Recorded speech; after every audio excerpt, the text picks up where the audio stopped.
Hi friends, ఈరోజు మనం కొండపై నుంచి విజయవాడ ఏ విధంగా ఉంటుంది అనే దాని గురించి చూద్దాము. సాయంత్రం సమయంలో ఏ విధంగా ఉంటుంది అనేది కూడా మీకు రెండు వివరంగా చూపించడం జరుగుతుంది. ఒక్కసారి చూడండి.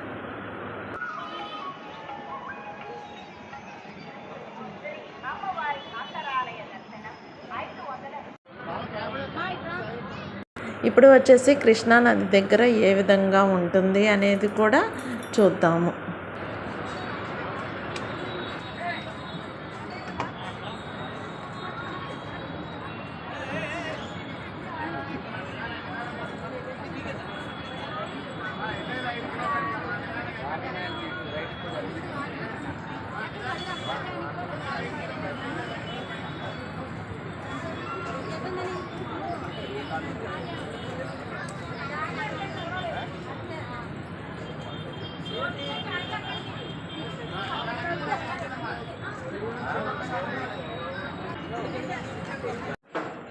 ఇప్పుడు వచ్చేసి విజయవాడ ఏ విధంగా ఉంటుంది కాంతుల వెలుగుల్లో అనేది ఒకసారి చూద్దాం.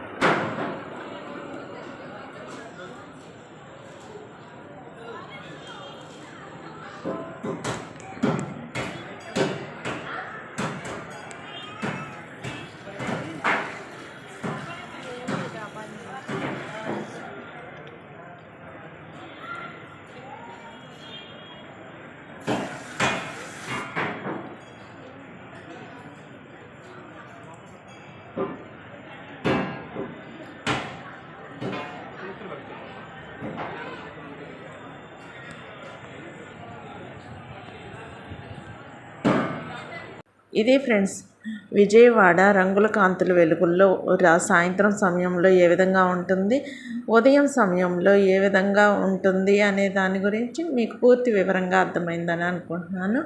మీకు కానీ మన వీడియోస్ నచ్చితే లైక్ చేసి సబ్స్క్రైబ్ చేసుకోండి.